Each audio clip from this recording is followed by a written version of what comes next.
오늘도 하나님의 은혜가 이 밤에 또 주님 전에 나오신 여러분 가운데 풍성하기를 주님의 이름으로 축복합니다. 할렐루야. 오늘 함께 나눌 말씀은 말라기 2장인데요. 바벨론 포로로 끌려갔던 이스라엘 백성들이 70년 만에 그 70년의 시간을 마치고 마침내 고국으로 돌아왔습니다. 이미 바벨론에서의 삶이 다 자리 잡힌 상황이었기 때문에 이 다시 유다 땅으로 돌아오는 거에는 굉장히 큰 결단이 필요했습니다. 고향으로 돌아온 백성들은 온갖 방해와 회방 가운데서도 무너진 성전과 성벽을 다시 재건했습니다. 그들이 그렇게 무너진 성전과 성벽을 재건하면서 이제 모든 것이 회복될 것이다. 이제 우리가 고국으로 돌아왔으니, 그리고 성전도 다시 세웠고 성벽도 다시 세웠으니 이제 주권을 되찾고 다윗 왕 때, 솔로몬 왕 때의 영광을 다시 회복할 수 있을 거라는 기대를 했습니다. 그래서 나라도 강성해지고 번영도 또 풍요도 다시 오게 되고, 그리고 자신들의 삶도 나아질 거라는 기대가 있었어요.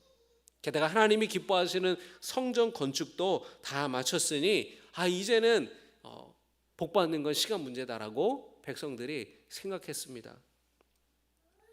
그런데 시간이 지나도 현실이 달라지지가 않는 거예요. 시간이 지나도 현실은 그대로예요. 페르시아의 지배도 그대로고 풍요와 형통은 찾아오기는커녕 오히려 여러 해 동안 기근이 찾아왔습니다. 백성들의 마음에 실망감이 들었어요.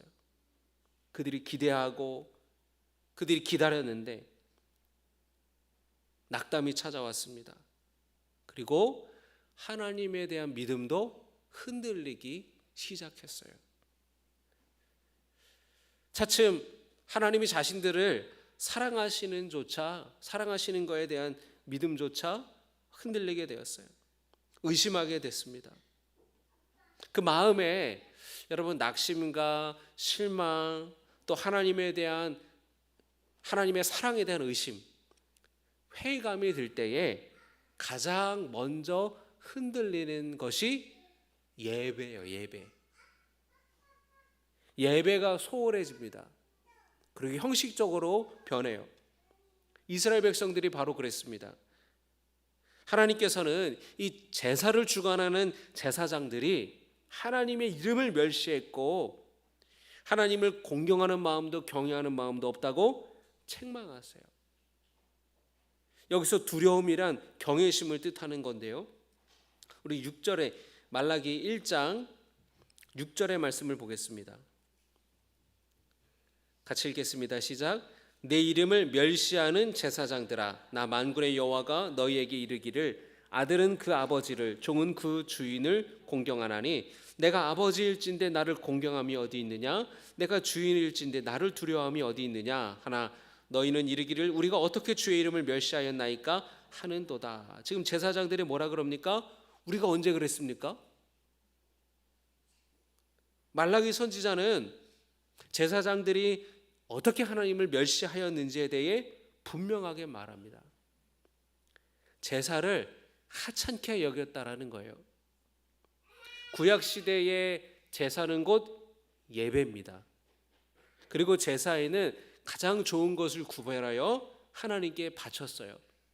그게 곡식이든 그것이 짐승이든 간에 구별된 가장 좋은 살찐 것을 하나님께 바쳤습니다. 그런데 이스라엘 백성들이 형편없는 것들을 바쳤다라는 거예요. 이건 제사장의 문제가 아니에요. 백성들이 그 짐승을 가져오잖아요. 그러니까 그거에 대해서 아무런 문제 없이, 아무런 생각 없이 그냥 그대로 다 그걸 가지고 제사를 드렸다라는 겁니다. 말라기 선지자는 그것이 바로 하나님의 이름을 멸시한 것이다라고 지적합니다. 말라기 1장 7절의 말씀 보겠습니다. 제가 읽겠습니다. 너희가 더러운 떡을 나의 제단에 드리고도 말하기를 우리가 어떻게 주를 더럽게 하였나이까 하는도다. 우리가 하나님을 뭘 더럽게 했다는 거예요? 오히려 그렇게 뻔뻔하게 말을 하고 있다라는 거예요. 이는 너희가 여호와의 식탁은 경멸히 여길 것이라 말하기 때문이라. 8절 보면다. 만군의 여호와가 이르노라 너희가 눈먼 희생 제물을 바치는 것이 어찌 악하지 아니하며 저는 것 병든 것을 드리는 것이 어찌 악하지 아니하냐. 여러분, 지금 눈먼 희생 제물, 그리고 다리 저는 거, 병든 이런 짐승들을 하나님께 제사 드리는 제물로 바쳤다라는 거예요. 온전한 것, 정한 것, 살찐 것을 드리지 않았다라는 거예요. 그것을 너희 총독에게 드려보라. 지금 여러분, 페르시아 총독이 그 유다 땅을 다 통치하고 있잖아요. 총독에게 그거 드려보라는 거예요. 그가 기뻐하겠으며 너를 받아주겠느냐고. 아니라는 거죠. 13절의 말씀 보겠습니다. 만군의 여호와가 이르노라 너희가 또 말하기를 이 일이 얼마나 번거로운고 하며 코웃음치고 훔친 물건과 저는 것 병든 것을 가져왔느니라. 너희가 이같이 봉헌물을 가져오니 내가 그것을 너희 손에서 받겠느냐? 이는 여호와의 말이니라. 자, 여러분 13절 보세요. 너희가 또 말하기를, 제사장들이 지금 뭐라고 말한다라는 겁니까? 이 일이 뭘 말하는 거예요? 이 일이 뭘 말하는 거예요? 이 일이 뭘 말하는 거예요? 여러분, 애기들 보지 마시고 정신 차리시고 제사 드리는 거. 제사장들이 지금 말하는 거예요. 이 일이 뭐예요? 제사 드리는 게 뭐라고 얘기해요? 번거롭다 참. 귀찮다. 그렇게 지금 말하면서 코웃음 치면서 하나님께 바칠 예물을 훔친 물건, 저는 것, 병든 것을 가져왔다는 거예요. 너희가 이같이 봉헌물을 가져오니 내가 그걸 너희 손에서 받겠느냐? 받는다는 거예요? 안 받겠다는 거예요? 하나님이 안 받으신다라는 거예요. 하나님이, 이 백성들이, 제사장들이 예배를 하찮게 여긴다라는 거예요. 예배드리는 거 귀찮아. 귀찮아. 정성 없이, 믿음 없이, 마음도 딴 데가 있고 그냥 형식적인 예배를 드리고 있는 거예요.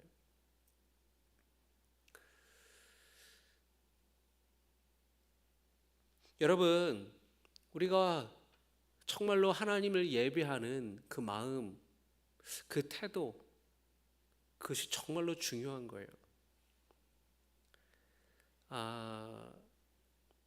어느 권사님이 그런 얘기를 하세요. 새벽 기도를 가는데 새벽 기도 가는 게 힘들다는 거예요. 새벽에 가는 게 힘들다는 거예요. 겨울에 추운데 얼마나 힘듭니까? 이른 새벽에 일어나는 게 얼마나 힘들어요. 그런데 새벽에 일어나서 옷 입고 그 길을 걸어서 주님 전에 가는 것, 힘들지만 그렇게 가는 것을 하나님이 얼마나 귀하게 보시겠냐. 그래서 내가 교회를 간다고. 가서 졸더라도 내가 그 시간에 일어나서 옷 입고 주님의 성전에 가는 것, 하나님이 얼마나 귀하게 보실까. 그런 믿음으로 새벽 기도로 온다는 거예요. 저는 그 말씀에 참 감동이 됐습니다. 옛날에 헌금 드릴 때 다리미로 헌금 이 돈을 다렸어요. 구겨지지 않게. 그래서 어느 목사님은 헌금 드릴 때 지갑에서 절대로 헌금 시간에 지갑에서 돈 꺼내서 하지 말라고 해요. 미리 준비해서 봉투에 담아서 드리는 거, 그거 아무것도 아닌 것 같지만 그 준비하는 과정 가운데 다 그게 봉헌이라는 거예요. 하나님께 드리는 그 마음이 다 거기에 들어와 있다라는 거예요. 그 얘기에 저는 참 공감합니다. 여러분, 그 말라기 선지자를 통해서 하나님 말씀하시는데 이 제사장들이 제사 드리는 일에 대해서 귀찮아하고 번거롭게 여기고 그렇게 하찮게 생각하는데, 하나님께서 말씀하시는 거예요. 내가 그것을 너희 손에서 받겠느냐? 제사는 그렇게 형편없이 드리면서 입술로는 주님 우리를 불쌍히 여기소서라고 하나님의 은혜를 구한들 내가 과연 받아줄 듯 싶으냐? 라고 말씀하세요. 9절의 말씀 보겠습니다. 같이 읽겠습니다. 시작. 만군의 여호와가 이르노라 너희는 나 하나님께 은혜를 구하면서 우리를 불쌍히 여기소서 하여 보라. 너희가 이같이 행하였으니 내가 너희인 중 하나인들 받겠느냐? 하나님은 뭐라고 말씀하십니까? 차라리 성전의 문을 누가 닫아버렸으면 좋겠다. 아예 내 제단 위에 헛된 제물을 바치는 일이 없도록 아예 성전문을 누가 좀 닫았으면 좋겠다라고 말씀하세요. 10절의 말씀입니다. 만군의 여호와가 이르노라 너희가 내 제단 위에 헛되이 불사르지 못하게 하기 위하여 너희 중에 성전문을 닫을 자가 있었으면 좋겠도다. 하나님이 너무 실망하신 거예요. 너무 마음 아프신 거예요. 거룩한 직분을 받은 제사장들이 이럴 정도라면 백성들은 어떠했겠습니까? 번영과 풍요를 누릴 것을 기대했지만 현실은 그대로인 상황 속에서 이스라엘 백성들은 실망했고 낙심했어요. 정말 하나님이 우리를 사랑하시기는 한 걸까? 의심도 들었습니다. 그런 마음이 점점 들면서 제사를 소홀하게 여기고 하찮게 여겼다라는 거예요. 가장 귀한 것을 내 마음을 담아 정성을 담아 드리는 봉헌이 아니라 마지못해 어쩔 수 없어서, 왜 여러분 저는 거랑 상한 것을 드렸겠어요? 그게 그 짐승 사는 게 싸잖아요. 그러니까 인색함으로 아까운 마음으로 하나님께 드렸다라는 거예요. 하나님은 원래 레위 지파를 특별히 하나님을 섬기는 자들로 부르셨습니다. 그래서 레위 자손들로 하여금 제사장들, 그 가문의 그 레위 사람들이 다 제사장으로, 또 제사장을 돕는 성전 일을 하는 사람들로 하나님께서 부르셨어요. 그리고 언약을 맺으셨습니다. 오늘 2장의 말씀 같이 본 말씀을 보면은 그 레위 지파 사람들과 맺은 언약에 대해서 말씀하십니다. 2장 5절에 레위와 세운 나의 언약은 생명과 평강의 언약이라. 내가 이것을 그에게 준 것은 그로 경외하게 하려 함이라. 그가 나를 경외하고 내 이름을 두려워하였으며. 6절에 그의 입에는 진리의 법이 있었고 그의 입술에는 불의함이 없었으며 그가 화평함과 정직함으로 나와 동행하며 많은 사람을 돌이켜 죄악에서 떠나게 하였느니라. 하나님과 언약을 맺고 나서 레위 지파 사람들이 이런 삶을 살았다라는 거예요. 하나님을 경외하고 그 입에는 진리가 있고 불의함이 없고 화평함과 정직함으로 하나님과 동행하고 많은 죄인들을 다 하나님께로 인도하는 그 귀한 일들을 감당했다라는 거예요. 그런데 지금 이들의 모습은 완전히 다르다라는 거예요. 9절입니다. 너희가 내 길을 지키지 아니하고 율법을 행할 때에 사람에게 치우치게 하였으므로 나도 너희로 하여금 모든 백성 앞에서 멸시와 천대를 당하게 하였느니라 하시니라. 하나님의 길을 지키지 않고 율법을 행할 때 사람 눈치 보고 결국 하나님께서는 그들로 하여금 멸시와 천대를 당하게 하였느니라 라고 말씀하세요. 여러분, 오늘 이 말씀을 통해서 우리의 예배 생활을 점검해 보기를 원합니다.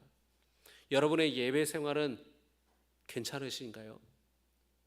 언젠가부터 예배 드리는 것을 소홀히 하고 귀찮아하진 않았습니까? 오랫동안 수십 년 신앙생활에서 모태신앙으로 신앙생활하면서 어느 순간 예배 드리는 것이 감격이 없고 감동이 없고 귀찮아하고 주일 성수하는 것, 다른 공예배 드리는 것에 대해서 빠지는 것에 대해서 별거 아닌 것처럼 생각하게 되고, 예배가 내 삶의 중심이 아니라 뒷전으로 밀려나는 것은 아닌지 여러분 돌아보기를 원해요. 우리가 하나님 앞에 헌금을 드릴 때도 감사와 기쁨으로 드리기보다는 마지못해 드리고 인색함으로 드리고 있지는 않습니까? 하나님 앞에서 형편없는 재물은 눈먼 양이나 병든 소만을 의미하는 것이 아니에요.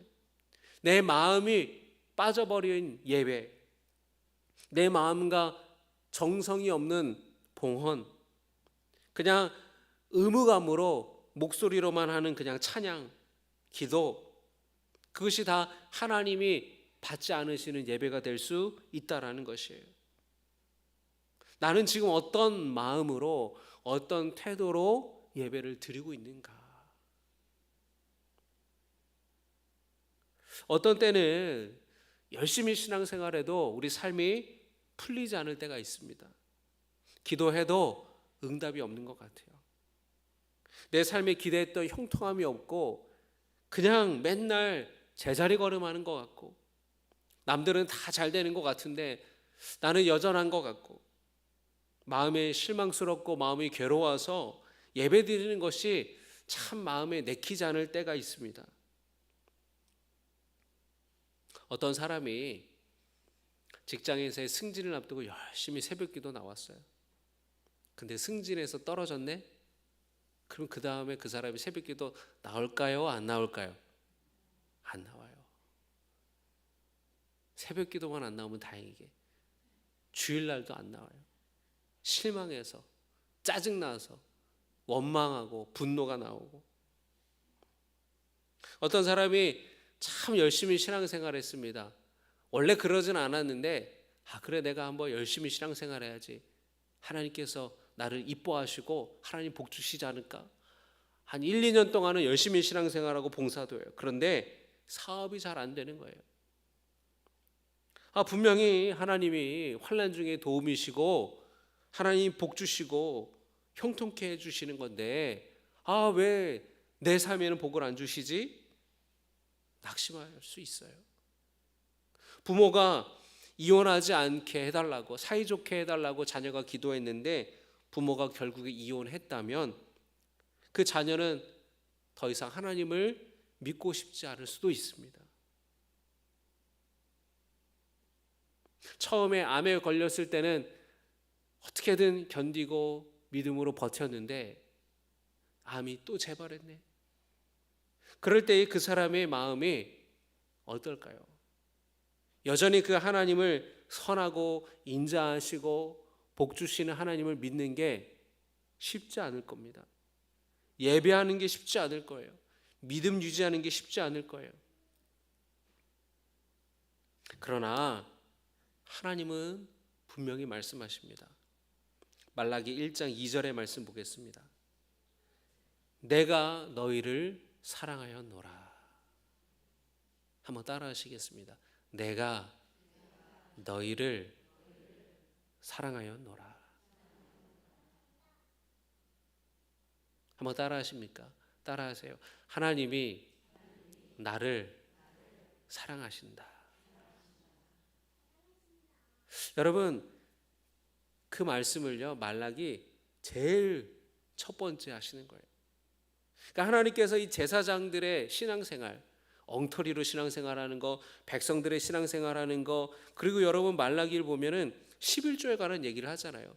근데 말라기의 핵심은 사실 11조는 아니에요.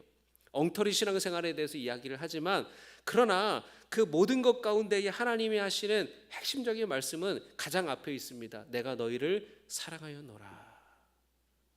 너희들이 그 실망하고 낙심하고 그런 마음을 주님이 아신다라는 거예요. 그럼에도 불구하고 내가 너희를 사랑한다고 주님이 말씀하시는 겁니다. 그 사랑, 하나님 사랑을 놓치지 말라는 거예요. 내가 여전히 너희를 사랑한다라는 것 붙들라는 거예요. 흔들리지 말라는 거예요. 지금의 삶이 여전히 어렵고 암담하고 내 뜻대로 되지 않더라도 너희를 향한 나의 사랑, 신실하신 하나님, 선하신 하나님을 여전히 믿으라고 주님이 말씀하시는 겁니다. 바라기는 여러분, 상황이 좋을 때만 하나님 찬양하고 예배하는 성도들이 아니라 그리 아니하실지라도 하나님을 믿고 찬양하는 신앙생활 하시기를 주님의 이름으로 축복합니다. 내 뜻대로 되지 않는다고 해서 하나님이 우리를 사랑하지 않는 게 아니에요. 우리 마음이 무너질 때도 하나님은 여전히 우리를 사랑하시고 우리 예배를 주님은 기뻐하십니다. 말라기 시대의 문제는 형편없는 재물이 아니에요. 그 재물을 드리는 마음이 무너졌다라는 것이 문제입니다. 현실의 어려움 때문에 낙심하고 그 낙심함이 예배를 흔들리게 하고 그리고 신앙이 흔들리게 되고 하나님과 멀어지게 되는 그런 상황. 하나님의 진짜 마음이 뭡니까? 하나님께서 제사장들에게 너희가 내 이름을 멸시했다라고 말씀하시지만 진짜 하나님의 마음은 뭐예요? 내가 너희를 사랑하였노라. 이 말씀이 책망보다 앞서 있다라는 것을 여러분이 기억하시기를 바랍니다. 우리가 흔들릴 때도 낙심할 때도 우리가 실망할 때도 하나님은 변함없이 우리를 사랑하시는 분이세요. 형편이 좋아서 드리는 예배가 아니라 하나님을 믿기 때문에 하나님의 사랑을 믿기 때문에 드리는 예배가 될 수 있기를 바랍니다. 우리의 현실이 기대만큼 잘 되지 않을지라도 그럴 때일수록 우리가 더 신실하신 하나님, 설하고 인자하신 하나님을 찬양해야 할 줄로 믿습니다.